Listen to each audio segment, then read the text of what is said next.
good to be back in Arizona.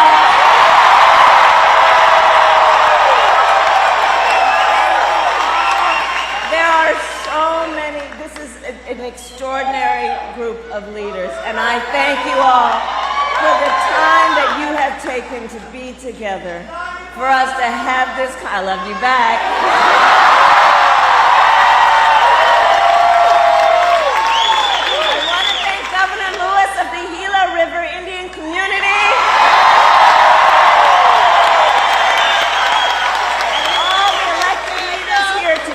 Representative Gallego, who could not be with us, but Arizona, let's send him to the United States Senate.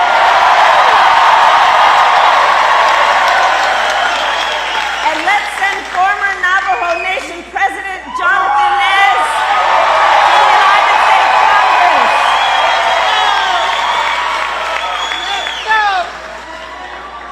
And let me say, it means so much to be back with the Gila River Indian community. Last summer, I became the first Vice President of the United States to visit this tribal nation. And I strongly believe that the relationship between tribal nations and the United States is sacred, and that we must honor tribal sovereignty, embrace our trust and treaty obligations, and ensure tribal self-determination. And it is my promise as President of the United States, I will defend those principles always.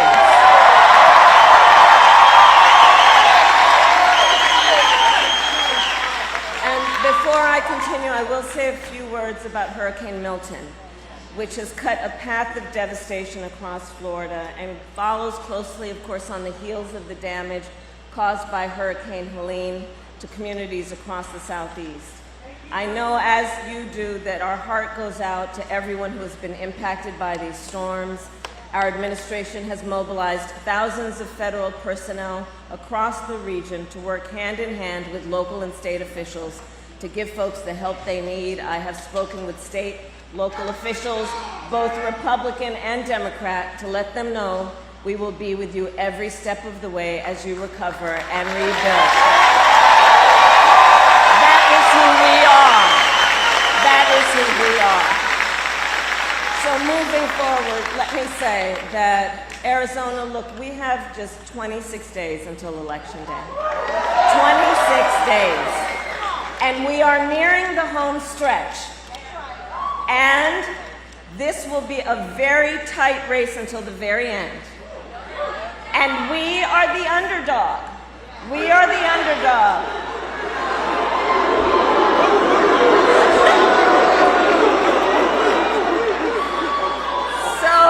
So we have some hard work ahead of us, but we like hard work. Hard work is good work. And with your help in 26 days, we will win.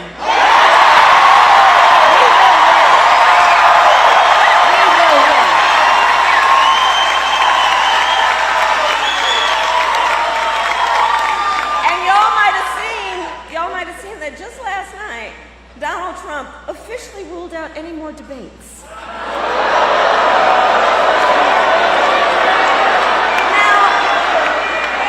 I think it's a disservice to the voters. I also think it's a pretty weak move. But even if he will not debate, the contrast in this election is already clear. This election is about two very different visions for our nation. One, his, focused on the past. The other, ours, focused on the future.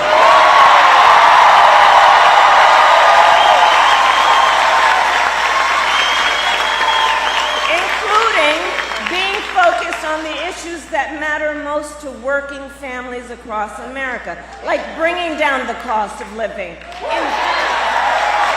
investing in small businesses and entrepreneurs. Do we have any small businesses in the house?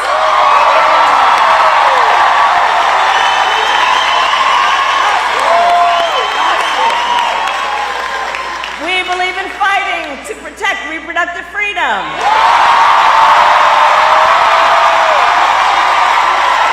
And we will always fight to keep our nation secure and honor our military service members.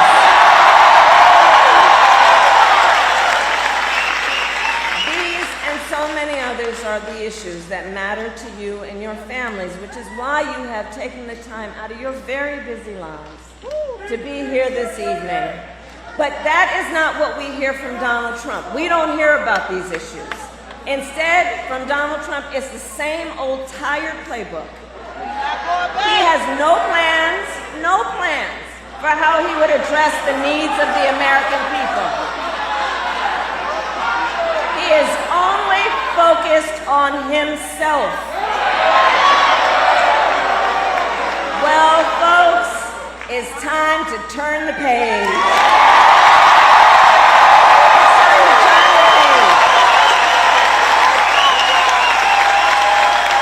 And America is ready for a new way forward.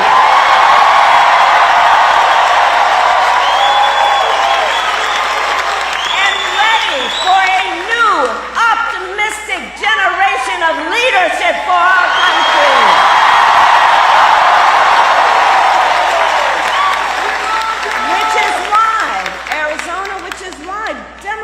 Republicans and independents are supporting our campaign.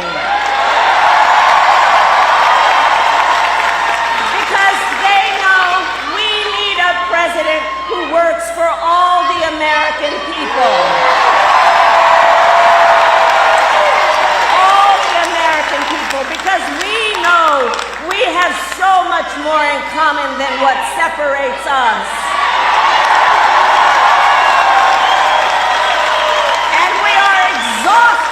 With those who would try and have us as Americans point fingers at each other. We're tired of that. Enough. And fighting on behalf of the American people has been the story of my entire career. I've only had in my career one client, the people.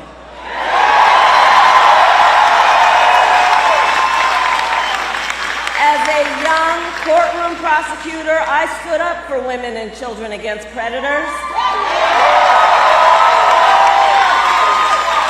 As Attorney General of California, I took on the big banks,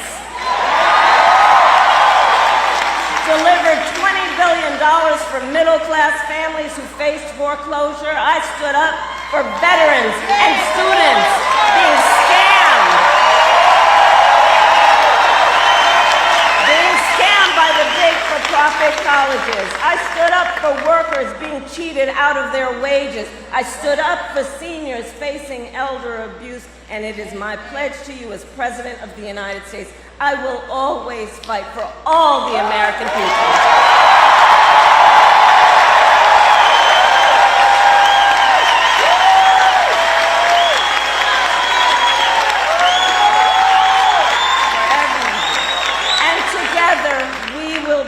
A brighter future for our nation.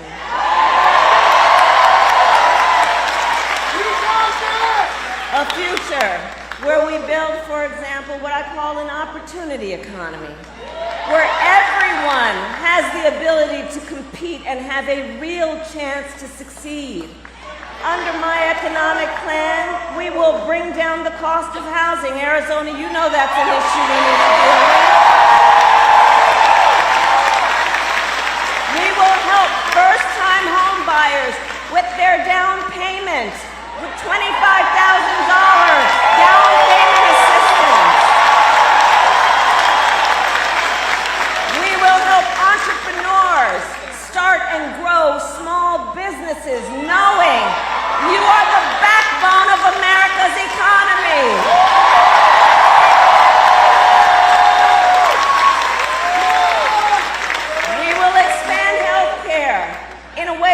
makes Medicare cover home health care for seniors.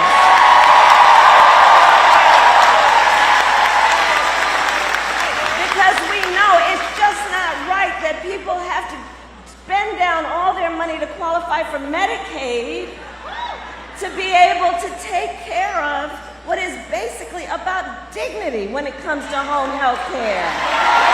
It's about dignity. And so part of my plan is to recognize you who are members of what we call the sandwich generation, who are taking care of your young children and your parents at the same time.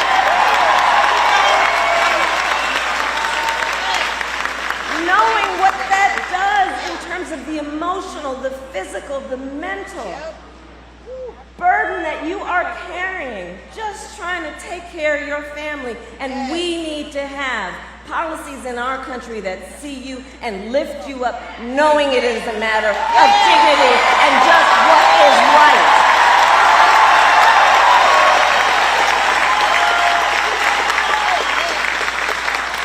Lower the cost on everything from healthcare to groceries, taking on, for example, the issue of corporate price gouging. I've done it before and I'm going to do it again.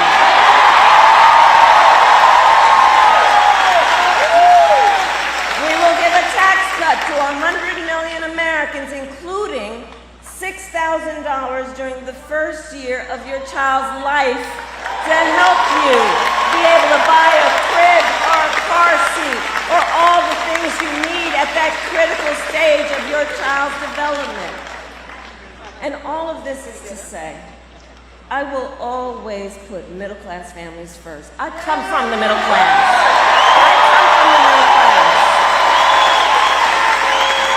And I will never forget where I come from.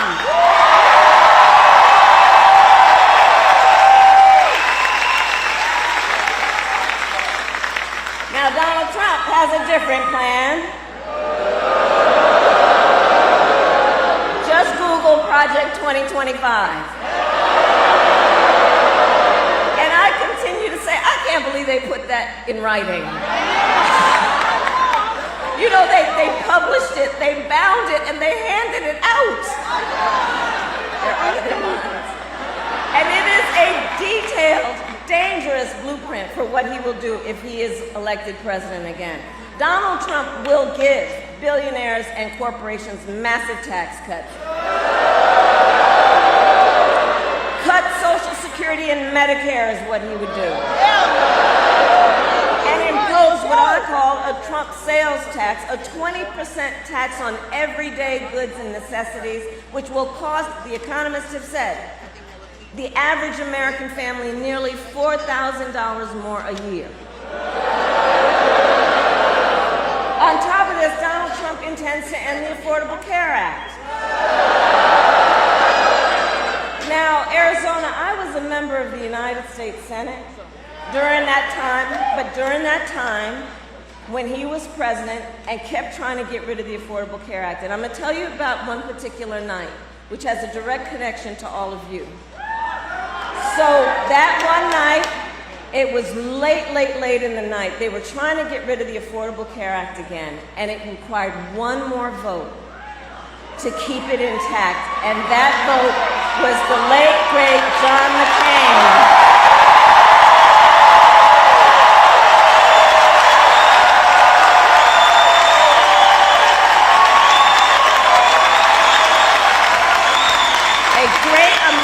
A war hero, John McCain, and I'll never forget that night. So we're all standing in the chamber, and we're waiting. And then, you know, in the Senate chamber, there are these big wooden doors, and it was like out of a movie. The wooden doors broke open, and John McCain came walking into the well of the United States Senate and said, "No, you don't. No, you don't. No, you don't."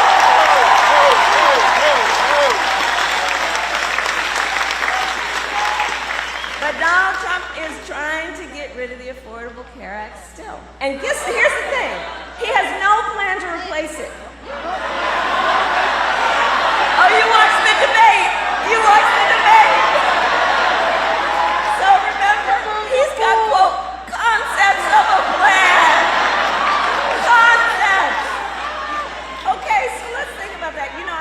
because it's true. He is an unserious man. And the consequences of him ever being president again are brutally serious. Because think about this concept of a plan. So he's basically going to threaten the health insurance of 45 million Americans based on a concept. And take us back then to the time when insurance companies had the power to deny people with pre-existing conditions? Well, we are not going back.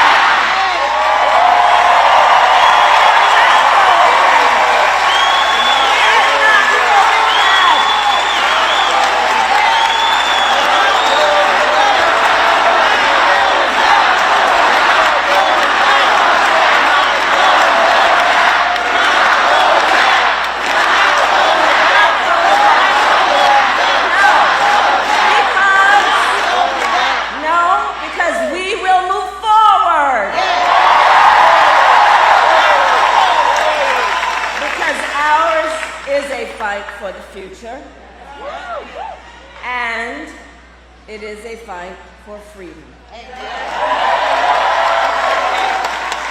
Like the fundamental freedom of a woman to make decisions about her own body and not have her government tell her what to do.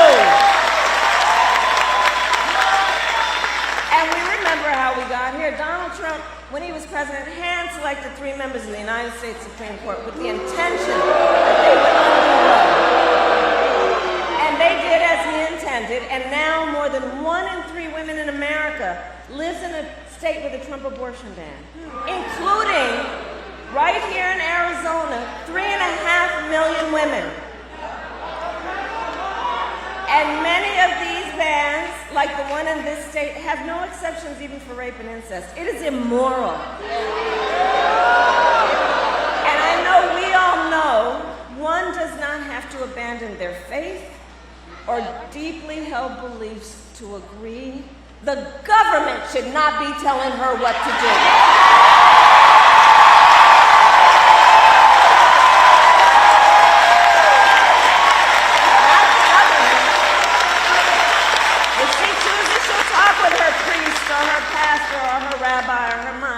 But not the government. So Arizona, we need to fight this battle on every front, and in this election, you have the chance on the state level to vote yes on Proposition 139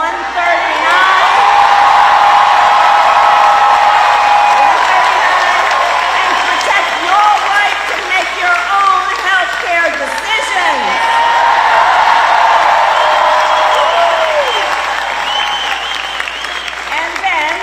When Congress passes a bill to restore reproductive freedom nationwide, as the President of the United States, I will proudly sign it into law.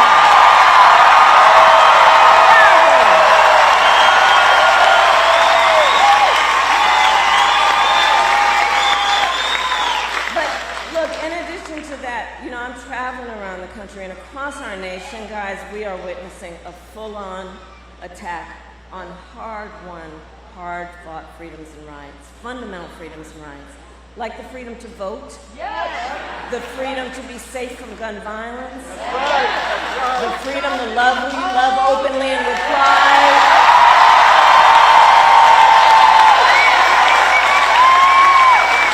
and the freedom to breathe clean air and drink clean water.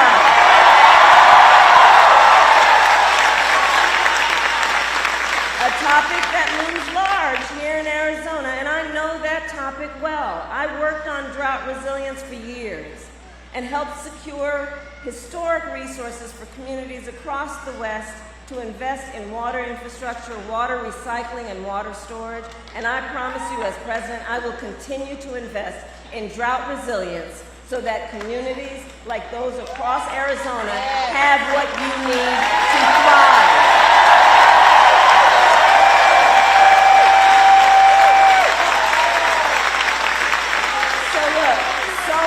Is on the line in this election, 26 days to go. And this is not 2016 or 2020.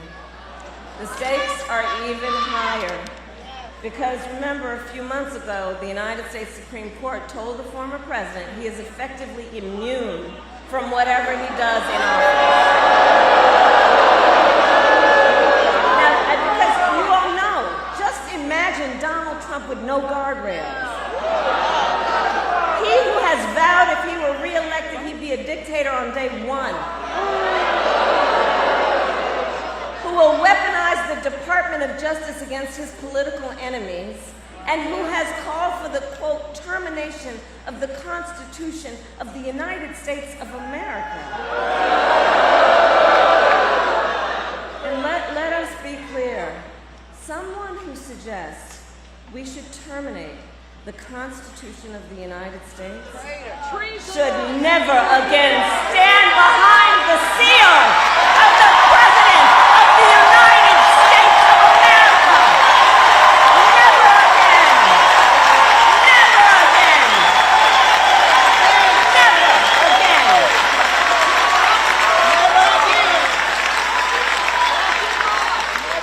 So it all comes down to this. Generations of Americans before us have led the fight for freedom, and now the baton is in our hands. The baton is now in our hands because we here know what is at stake, and we love our country. We love our country. And I do believe one of the highest forms of patriotism USA! USA! USA! USA! USA! USA! USA! USA! USA! USA! USA! And one of the highest forms then of patriotism, of the expression of our love of our country, is to fight for the ideals of our country and to fight to realize the promise of America.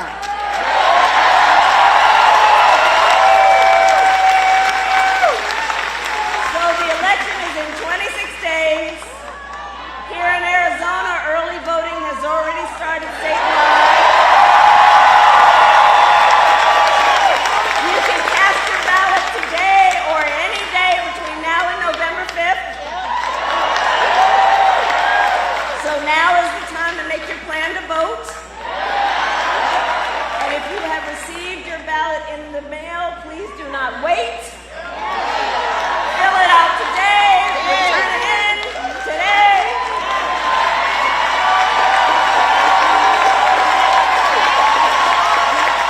Some of you have. Because, folks, the election is here. The election is here, and we've got to energize and organize and mobilize. And please, let's always remember, your vote is your voice. And your voice is your power.